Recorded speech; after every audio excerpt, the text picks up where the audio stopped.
नाज़रीन, प्रोग्राम दुराहा में खुशामदीद। मैं आपका होस्ट पास्टर मोहसिन इकबाल आज एक बार फिर से आपकी खिदमत में एक नए मौजू के साथ, एक अच्छे पैगाम के साथ हाजिर हूँ। आज का दिन हमारे लिए बहुत ज़्यादा खुशी का दिन है, जिसमें हम खुदावंद यीशु मसीह की पैदाइश के दिन को सेलिब्रेट करते हैं। जब हम यसाया की किताब का मुताला करते हैं तो उसके 9 बाब और उसके 6 आयत में लिखा हुआ है कि एक लड़का हमारे लिए तवल्लद हुआ, और इसके बाद काफ़ी सारी चीज़ें ऐसी हैं जो उनके हवाले से बयान की गई, यानी कि अजीब मुशीर होगा, सल्तनत जो है उसके कंधे पर होगी, अब्दियत का बाप और सलामती का शहज़ादा होगा। आज इन तमाम चीज़ों पर तो हम गुफ्तगू नहीं करेंगे, लेकिन ख़ास जिस बात को हम ज़ेर बहस लेकर आएंगे या जिस पर हम गुफ्तगू करेंगे वो है अजीब मुशीर।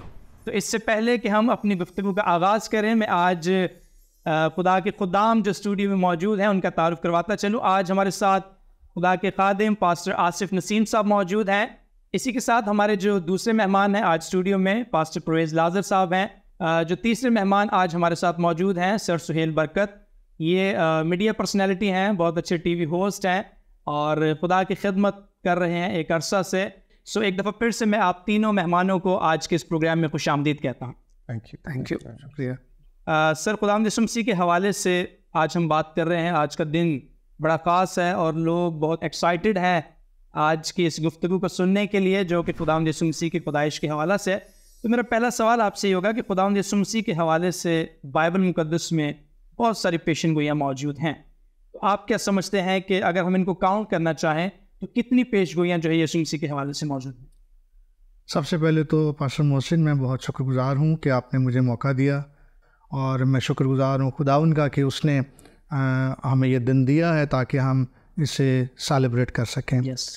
जहाँ तक आपके पहले सवाल की बात है, तो चूँकि ओल्ड टेस्टामेंट में बहुत सारे अंबिया ने मसीह के बारे में बहुत सारी पेशगोइयाँ की हैं, तो अगर हम उन सब को गिनें तो तकरीबन एक रिसर्च के मुताबिक 300 से ज़्यादा, और ये तखमीनन तकरीबन कोई 324 के करीब जो है वो पेशगोइयाँ बताई जाती हैं, जो कि पुराने अहदनामे में हज़रत मसीह के बारे में दी गई हैं। ऑलराइट, यही सवाल मैं खुदा के खादिम पास्टर परवेज़ की तरफ आना चाहूँगा। इसमें अगर आप सर कुछ ऐड करना चाहें, क्योंकि पास्टर साहब ने कहा कि 300 से ज़ायद पेशगोइयाँ जो हैं वो खुदावंद यीशु मसीह की पैदाइश के हवाले से बाइबल मुक़द्दस में मौजूद हैं। सबसे पहले तो आपका शुक्रिया, आपने बुलाया, और आई wish a merry Christmas the one who are watching us. खुदा ताला आपको ऐसी लाखों, हज़ारों, ढेरों खुशियाँ अपने नाम की खातर देता रहे, क्योंकि ये हमारा कुछ नहीं, सब उसका फैज़ है। और जिस तरह आपने इस सवाल के ताल्लुक से मुझसे बात की है, जिस तरह खुदा के खादम कह रहे हैं 324, तो मैं ये कहूँगा कि मोर देन 300, और उनमें from genesis till the last book of the old testament अगर हम देखेंगे उसमें हर जगह पर पेशन गोइयाँ और उनके पैदाइश के ताल्लुक से बयान किया गया है। और मैं समझता हूँ ये 300 अब्बाब जो वर्ड हमने कहा है, शायद ये बहुत करीब होगा। Alright, thank you very much sir. मैं सर सुहेल की तरफ आना चाहूँगा। सर, दोनों खुदाम ने बयान किया है कि खुदावंद यीशु मसीह की पैदाइश के हवाले से मोर देन 300 पेश गोइयाँ जो है वो मौजूद हैं। तो आप इसमें क्या ऐड करना चाहेंगे कि एक ऐसी हस्ती जो दुनिया में आई है उसकी बाबत पहले से ही इतनी ज़्यादा पेश गोइयाँ जो है वो की गई हैं? सबसे पहले तो मेरी क्रिसमस मामलों को जो यहाँ पर मौजूद हैं और जो देख रहे हैं उनको भी। और इसके साथ जो इम्पोर्टेंट चीज़ है वो ये कि ये वो पेशन गोइयाँ हैं जो कलाम मुक़द्दस में मौजूद हैं, ठीक है, जो एक मखसूस ज़माने में तहरीर हो गई और मौजूद हैं। लेकिन नए अहदनामे में जब आते हैं तो कहा जाता है कि आप ज़िंदा ख़त हैं मसीह के, तो ये तो सिलसिला लामुतनाही है। तो ये आप इसको ये नहीं कह सकते कि 324 हैं, ये लामुतनाही है।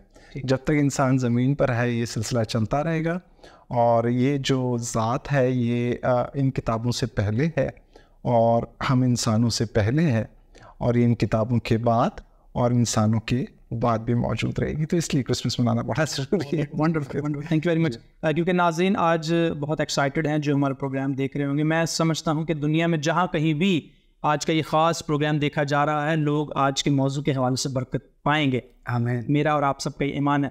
नाज़रीन, हम अगले क्वेश्चन की तरफ बढ़ते हैं। हमारा जो दूसरा सवाल है खुदा के खादिम पास्टर आसिफ से होगा। खुदावंद यीशु मसीह के लिए जो पेशगोई सर मौजूद है यसाया 9 बाब उसकी 6 आयत में, इसके हवाले से मैं आपसे पूछना चाहूँगा कि ये कब से इस्तेमाल होना शुरू हुई है और इसमें जो ख़ास वर्ड अजीब मुशीर है इससे क्या मुराद है? आपके सवाल के दो हिस्से हैं। पहला हिस्सा ये है कि कब से ये पेश गोई जो है वो इस्तेमाल हो रही है। कह लीजिए कि मसीह से 700 साल कबल जी, जब ये इल्हाम ये साया पर नाज़िल हुआ तब से जो है इसका इस्तेमाल हो रहा है।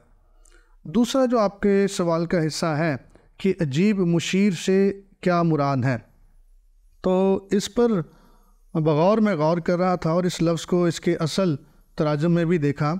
और जैसा कि आप जानते हैं कि इसको इब्रानी ज़ुबान में लिखा गया या कहा गया, तो इसको दो लफ्ज़ों में बयान किया गया है अजीब मुशीर को जी। और दो लफ्ज़ जो हैं अजीब के लिए इब्रानी ज़ुबान में शायद वो तलफ़ुज़ में दुरुस्त ना भी ले सकूं, लेकिन पिले का एक लफ्ज़ है PELE जी, पीले पीले, और उससे मुराद वंडरफुल है। और इसके बारे में ये कहा जाता है कि ये सिर्फ़ खुदा को इस्तेमाल करने के लिए इस्तेमाल हुआ है। लफ्ज़ पिले जो है ये सिर्फ़ खुदा को इस्तेमाल करने के लिए, खुदा के कामों को, खुदा की ज़ात को बयान करने के लिए इस्तेमाल होता है। दो एक मिसालें मैं बाइबल मुक़द्दस से आपको देता हूँ। मसलन खुरूज की किताब 15 बाब की 11वीं आयत में लिखा है कि तू साहिब करामात है। तो जो साहिब करामात है उसके लिए इस लफ्ज़ का इस्तेमाल किया गया है।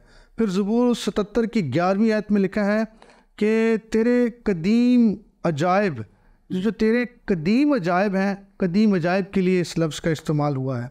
तो आम फहम इसका जो मतलब बयान किया गया है वो है अनकॉमन, यानी गैर आम, अनकॉमन है ये। फिर उसके बाद ये ऑर्डिनरी नहीं है बल्कि ये एक्स्ट्रा ऑर्डिनरी है, ख़ास है ये। और फिर इसके लिए कहा गया है something that can not be explain. Okay, आप मतलब इससे बयान नहीं कर सकते।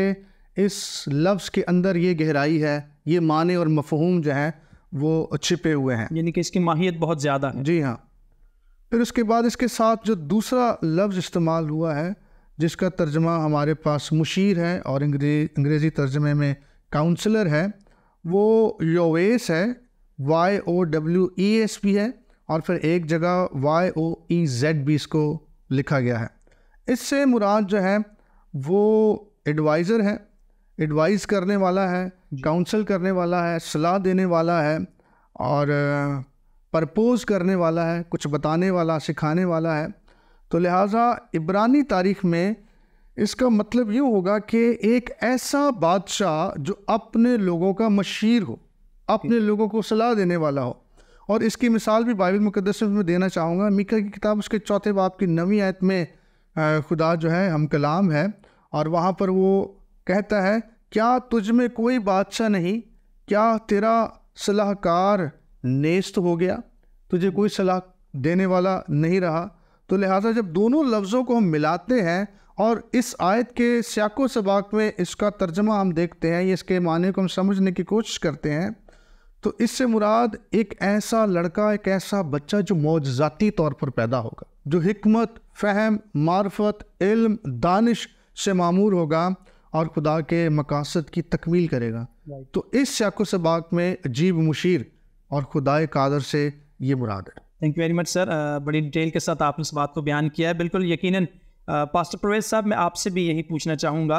पास्टर साहब ने बताया कि ये पेशगोई जो है वो गुज़श्ता क़ब्ल अज़ मसीह यानी कि 700 साल पहले से ये चल रही है।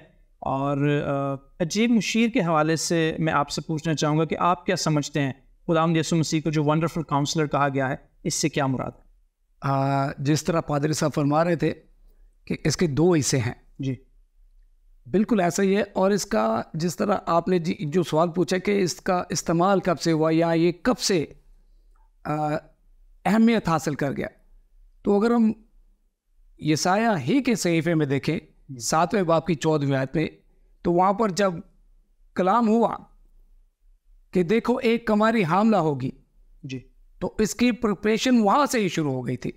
जब लड़कियों ने अपने आप को उस हालत में मखसूस कर दिया, जब माँ बाप ने अपने बच्चों को, स्पेशली बेटियों को, उस हालत के उसके लिए तैयार करना शुरू कर दिया, उनका माइंड तैयार करना शुरू कर दिया कि there will be a wonderful counsellor, okay, तो get ready, might be you are the lucky one. क्योंकि कलाम यही था कि एक कुंवारी हामला होगी, जी, राइट, इसलिए ये सिर्फ उसके लिए ही था, इसलिए ये नाम भी अजीब है। और थोड़ा सा अगर हम और पीछे डिटेल्स में जाए, कज़ात की किताब मुझे बहुत खूबसूरत लगता है ये हवाला, जब ज़िक्रिया ने फरिश्ता से पूछा कि तू कौन है जो मेरी बीवी को आके मिलता है, दिखाई देता है, लड़के के लिए कह रहा है, तो अपना नाम तो बता। उसने कहा, तू मेरा नाम क्यों पूछता है, मेरा नाम तो अजीब है। तो ये तसलसल चला आ रहा है और अगाई साथ साथ मिल रही थी लोगों को। मतलब ऐसा नहीं कि hopeless, the hope is always there in the Bible. In the Bible आप देख ले, पैदाइश से लोगों ने इंतजार शुरू कर दिया था। और यसाया ने तो खूब जब ये बयान किया, जबकि एकदम मायूसी का आलम था, मतलब खस्ता हाली से भी कहीं नीचे गिरे हुए थे वो लोग। और उस वक्त उनको ये उम्मीद दिलाई गई थी कि एक कुमारी हामला होगी। फिर कुछ ही अगले रेफरेंसेस में हम देखते हैं वहाँ पर हमारे लिए एक लड़का तवल्लुद होगा। तो ये वहाँ से सिलसिला शुरू हो गया था। Thank you very much sir. उसी पर आज हम बात कर रहे हैं कि हमारे लिए जो एक लड़का तवल्लुद हुआ है। मैं सर सुहेल की तरफ आना चाहूँगा। सर सेम क्वेश्चन होगा। थैंक यू मोहसिन भाई, आपने ये मौका दिया एक मरतबा फिर कि इतनी खूबसूरत बातों में मज़ीद इजाफा किया जाए। गुंजाइश तो नहीं होती, लेकिन जब आते हैं तो फिर कुछ बोलना पड़ता है। यस मजबूरी समझ लीजिए। अच्छा, उसमें जो बात ये है कि हज़रत ईसाया का तो हम कह रहे हैं कि उन पे ये इल्हाम हुआ तो ये सिलसिला शुरू हुआ, और उससे पहले भी जैसे पास्टर परवेज़ ने हमें बताया कि पैदाइश से 3:15 से स्टार्ट हो जाती हैं बातें।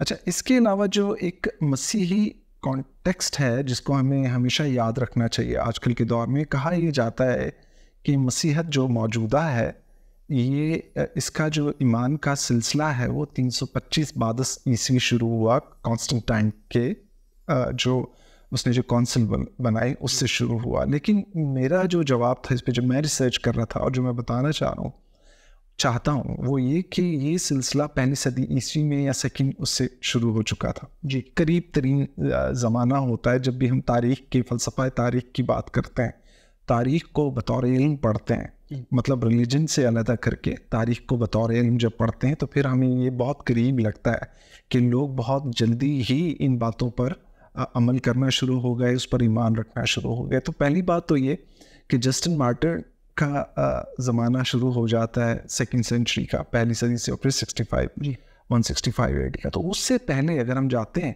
तो हज़रत लूका से स्टार्ट हो जाता है, हज़रत मत्ती से स्टार्ट हो जाता है, और जब उससे भी पहले जाते हैं तो जनाब मरियम से स्टार्ट हो जाता है। जी, है ना, पहली सदी के वाक़े से स्टार्ट हो जाता है। हज़रत लूका की इंजील इसका पहला बाब, उसकी जो उसमें आयत लिखी हुई है, कहते हैं कि बड़े ख्याल से, बड़े चेक करके इसको लिखा गया इन बातों को, है ना। तो ये वो बातें हैं जो हम उनकी बात, जो पेशन गोइयों की बात कर रहे हैं, ये बड़ी एहतियात से लिखी गई हैं। ठीक है, पहली सदी से शुरू हो जाती है, 325 से नहीं। ठीक है, पहली बात इसको हटा दिया जाए कि ये कौंसल्स ने हमारे लिए इन बातों को रखा है। में ये बात हाँ, कि मतलब ये बहुत शायद ये मसीह जो आज है ये गलती पे है किसी की। हम ऐसी गलती पे नहीं है, क्योंकि जिसने जना है खातून ने, जिनके साथ ये हुआ है, और आप ये देखिए कि जिन्होंने इसको तहरीर फरमाया है वो एक डॉक्टर हैं और वो प्रोफेशनल हैं, और वो एक ऐसी शख्सियत है जिनको खातून अपने बारे में, अपने हमल ठहरने के बारे में, ज़चिकी के बारे में बताते हुए उनको कोई परेशानी, हेजिटेट नहीं हुए, बिल्कुल भी नहीं। और ये आज भी होता है, ठीक है, डॉक्टर्स के पास जाते पहले भी होता था।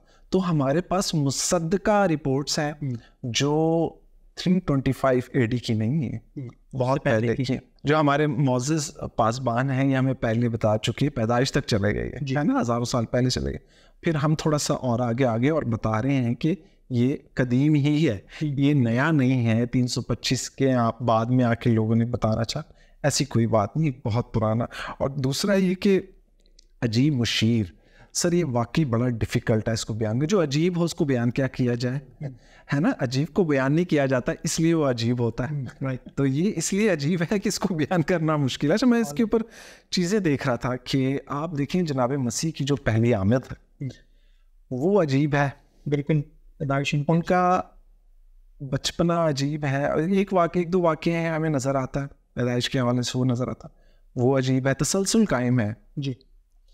और उसके बाद देखें उनका जो कलाम है वो अजीब है, बिल्कुल। उनके मौजज़ात अजीब हैं। उसके बाद उनका जो अपने लिए इंतखाब करते हैं, मैं ये कहूँगा अपने लिए जो इंतखाब करते हैं इस जहान फ़ानी से रुखसती का वो अंदाज़ अजीब है, वो मसलूब होना अजीब है, क्योंकि रवा नहीं था उनको, है ना, उनके लिए था नहीं। जो उन्होंने कहा मेरी मर्ज़ी है ना, बाप की मर्ज़ी पूरी हो तो। फिर उनका जो रफ़ा आसमानी है वो अजीब है। वो पैदाइश तो हम एक अजीब सा लफ्ज़ है, उनके लिए जचता नहीं है। तो उनका आना अजीब है, उनका रहना अजीब है, उनका जाना अजीब है, और उनका फिर दोबारा आना अजीब है। तो है ही अजीब, अब उनको क्या कहें। और मुशीर की जो जहाँ तक बात आती है, तो भाई आप ये देखिए कि न्यू टेस्टामेंट्स के अंदर जो हमारे जो पौलुस रसूल हैं, उन्होंने, उनके लिए मैं 2 आयतें एक कोट करूँगा कि उसमें उन्होंने बयान किया है कि वो उन्हीं पे जचती हैं। एक तो कलीसियों के नाम में एक ख़त है, और उसका दूसरा बाब है, उसकी 3री आयत है, और फिर पहला करंथियों पहला बाब 30 आयत, और ये चाहेंगे कि हमारे एडिटर्स इसको ज़रूर मेंशन करें। और फिर हज़रत यूहन्ना की मार्फत जो अंजील है, उसका पहला बाब, उसकी 1 से 14 आयत। मैं इसलिए कह रहा हूँ मुशीर की बात, कि मुशीर तो शायद बाहर से आके हमें मशवरा दे, ये तो अंदर रहता भाई है ना। तो उसमें तो आपका मतलब ये, इधर उन्होंने जो बात की, उन्होंने कहा कि ये मंबा है, मशवरत यहीं से जारी होती है, इलाही मशवरत का मंबा है, फ़हम व फरासत का मंबा। जहाँ ये नहीं है वहाँ मशवरत नहीं। Thank you very much sir, so wonderful. आज हम यसाया की किताब से रेफरेंस को कोट किया है हमने, उसी पे हम बात कर रहे हैं। तो यहूदियों के नज़दीक यसाया की किताब की क्या अहमियत थी, इसको ज़रा मुख्तसर सा बयान कीजिए। यहूदियों के नज़दीक ये किताब जो है, इसको 2 हिस्सों में, 2 बड़े हिस्सों में डिवाइड किया गया है। और पहला जो इसका हिस्सा है किताब का, वो पहले बाब से लेकर तो 39वें बाब तक का है, ठीक है। और फिर उसके बाद 40वें बाब से लेकर 66वें बाब तक को 2 हिस्सों में तकसीम किया गया है। ये वो ज़माना था कि जब यहूदी जो थे वो अपने आप में भूल चुके थे कि वो ज़िंदा खुदा के लोग हैं, पैरोकार हैं, ठीक है। वहाँ मतलब बदी बढ़ रही थी, और साथ साथ यसाया जो है वो यहूदियों को याद दिला रहा था कि हाल ही में देखो कि अभी तुम्हारे साथ क्या हुआ, क्योंकि 722 कबल मसीह में असूर ने उन पर चढ़ाई कर दी थी, और ये उससे तकरीबन कोई कह लें 20 साल के बाद ये सारी नबूवतें और ये इल्हाम जो है वो लिखा गया, यसाया का ज़माना है। तो इस दौरान में उनके लिए भी बड़ी अहमियत का ये हामिल था सब कुछ, और उनके लिए ये किताब भी बड़ी अहमियत की हामिल थी। और इसके साथ साथ एक तारीख़ी बात भी मैं कहना चाहता हूँ कि जब वादी कुमरान में 1947 में जब हाल ही में जब ये नुस्खे दरियाफ़्त हुए हैं, तो उनमें भी यसाया का जो है नुस्खा वो दरियाफ़्त हुआ है जी। तो आज भी मतलब यहूदियों के लिए ये किताब बड़ी अहमियत की हामिल है, उस वक्त भी, और फिर उसके बाद मसीहों के लिए भी बड़ी अहमियत की हामिल है। बल्कि इसको तो कहा गया है कि पुराने अहदनामे में ये हमारी एक गॉस्पल है जी। तो इस एतबार से ये दोनों अध्ययन के लिए, दोनों मज़हब के लिए बड़ी अहमियत की। Thank you very much sir. Pastor professor साहब, आपसे यही सेम क्वेश्चन है, मैं इसको रिपीट नहीं करना चाहूँगा, काइंडली आप इसके हवाले से क्या कहेंगे? मैं इसके लिए ये कहूँगा कि ये इसलिए ज़्यादा उनके लिए अहम था कि जिस तरह पास्टर साहब ने कहा कि उस वक्त वो एक ऐसी हालत में थे जी कि वो गुनाह की हालत में गिरते ही जा रहे थे, और खुदा से दूर दूर, बल्कि बहुत दूर।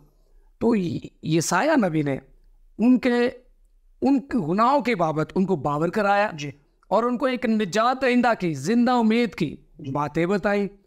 निजात दहिंदा जो हमेशा उनके साथ साथ रहेगा, कभी उनको छोड़ेगा नहीं, क्योंकि वो यही समझ रहे थे कि हमारे आबा अजदाद, बाप दादा गए, तो अब हम किस खुदा को, हमें तो वो नज़र भी नहीं आता, हमने तो उसे कभी देखा भी नहीं। तो उनको ज़िंदा उम्मीद दिलाता है कि निजात दहिंदा आएगा, तुम्हारे साथ रहेगा। और अगर आप थोड़ा सा पीछे चले जाएं, ये जिस दौर में यसाया नबी थे, वहाँ पे जो बादशाह थे उस वक्त, उनके दौर में, उनके द्वार में ये उन पर आगाही करते थे। जैसे हिजकिय्याह बादशाह का रेफरेंस देता हूँ। हिजकिय्याह बादशाह जब बीमार हुए तो खुदावन ने अपने बंदा यसाया नबी को उनके पास भेजा, जाकर उसे मेरे बंदा से क्या है, तेरे दिन पूरे हो गए, तू तैयारी कर ले। तो यसाया नबी गए उनके पास, जाकर उसको पैगाम दिया बादशाह को। अब बादशाह ने खुदा के साथ अपना रब्त कायम किया और उनकी उम्र बढ़ गई।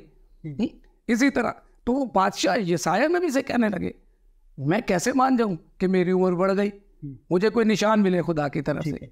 उसने कहा अच्छा बता क्या किया जाए, क्या सूरज को जल्दी आज आगे फॉरवर्ड कर दे, जल्दी दिन डाल जाए? कह रहा नहीं, आगे तो सारा कुछ जाता है, ज़रा पीछे कर दे। तो 10 दर्जे सूरज पीछे चला गया। यसाया नबी ने ही वो वहाँ पर प्रोफेसाइज किया, वहाँ पर उन्होंने कहा कि कलाम इस तरह पूरा होता है, तो देखा भी होगा। तो इस तरह एक कोइंसिडेंस है, माइट बी, मेरे लिए कोइंसिडेंस था इसलिए कि यसाया नबी का इम्पोर्टेंस यूँ भी है कि जिस तरह किताब मुकद्दस की 66 किताबें हैं, यसाया नबी के भी 66 ही बाब हैं। राइट, यानी कि आप इसमें कोइंसिडेंस है जी, that's तो और भी बहुत कुछ कहा जा सकता है, लेकिन यहाँ तक कि काफ़ी है कि यसाया नबी ने उनको रहनुमाई के लिए बताया, निजात दहिंदा के लिए बताया, उनके गुनाहों से उनको बावर करवाता रहा। यूँ तो सारे नबी करते रहे, ठीक है। और इसने ज़रा खुल कर सर सुहेल की तरफ आना चाहूँगा। सर, यसाया नबी की किताब की अहमियत यहूदियों के नज़दीक क्या है? वक्त का आपने मुझे पहले से बता दिया, तो फिर क्या कहें छोटे से एक जुमले में कि इसकी इम्पोर्टेंस इतनी ज़्यादा है। इसका चैप्टर जहाँ पर जनाब मसीह की शख्सियत के बारे में कि आने वाला मसीही, जो आने वाला मसीह था यही है, तो आज यहूदी इस किताब में से इस चैप्टर को पढ़ना नहीं चाहते, लेकिन उसके बावजूद इस किताब को निकालते नहीं हैं। मतलब उसके बगैर, मसीह को माने बगैर उनका ईमान मुकम्मल नहीं हो रहा, इंतज़ार कर रहे हैं। जो चीज़ मौजूद है उसको लोगों से, अपनी कौम से छुपाने के लिए उसको मना कर रहे हैं। तो अजीब, जो मैंने कहा पहले, अजीब बातें हैं जनाब मसीह से।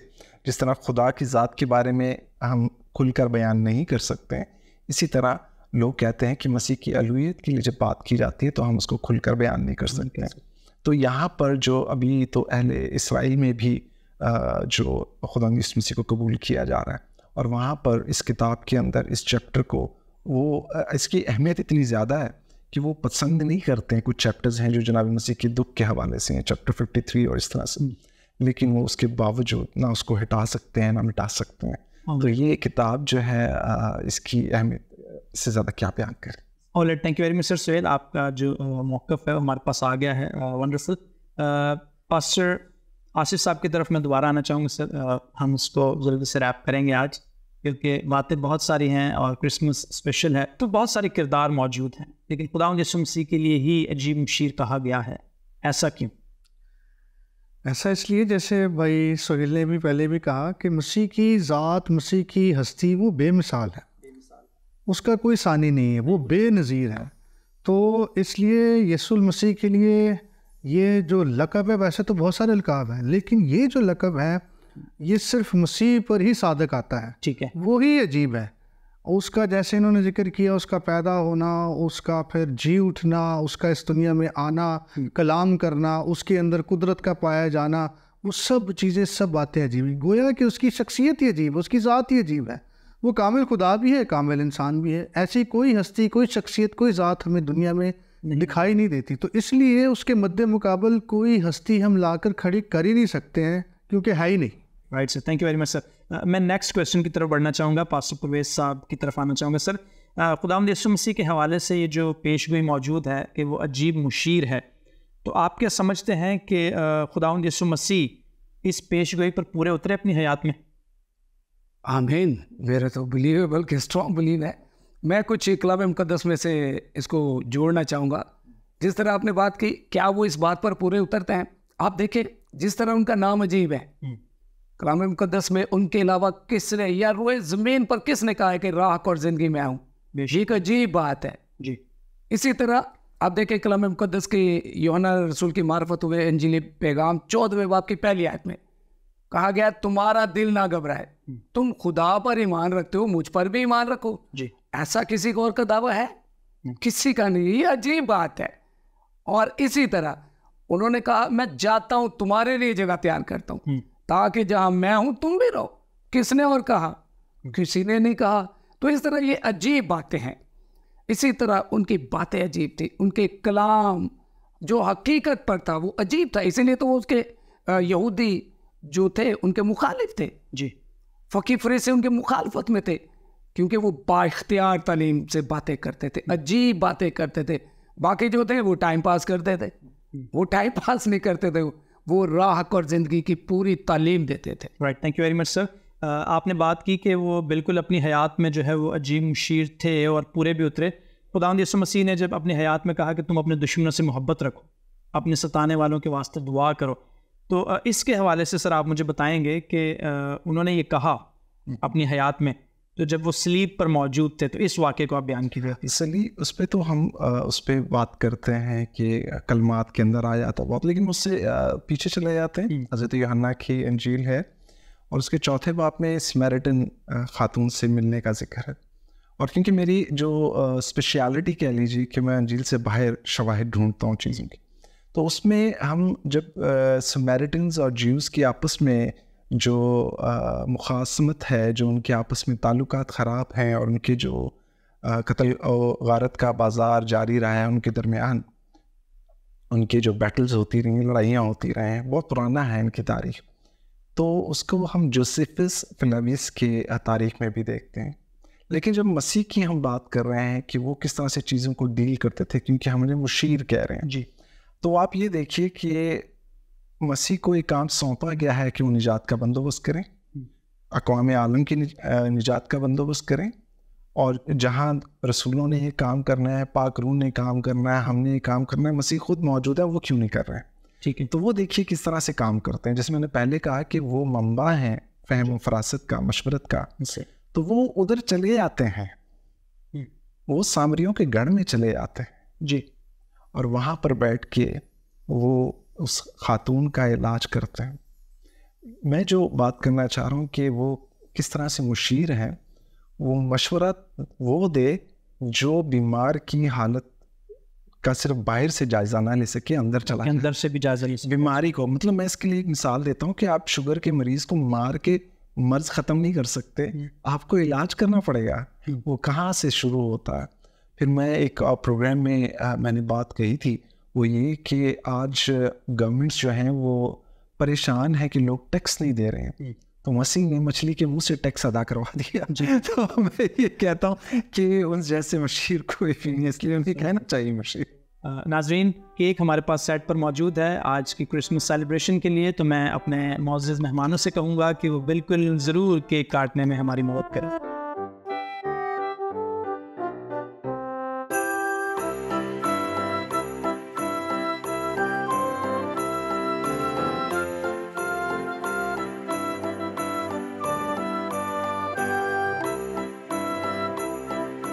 Thank you very much. आपने आज के प्रोग्राम को देखा है, आपके ज़हनों में बहुत सारे सवालात होंगे, आप यकीनन कमेंट्स के ज़रिए हम तक अपने सवालात को पहुंचा सकते हैं। आज का शो बहुत ख़ास था क्रिसमस के हवाले से। अगले प्रोग्राम तक के लिए आप हमें इजाज़त दीजिएगा। खुदा हाफ़िज़।